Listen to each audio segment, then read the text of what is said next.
अल्हम्दुलिल्लाह दोस्तों, मेरी इस बकरी ने बहुत ही खूबसूरत 2 बच्चे दिए हैं।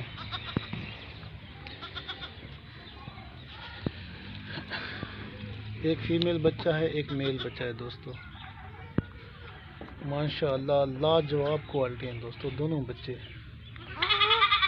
अल्लाह पाक इनकी उम्र लंबी करे।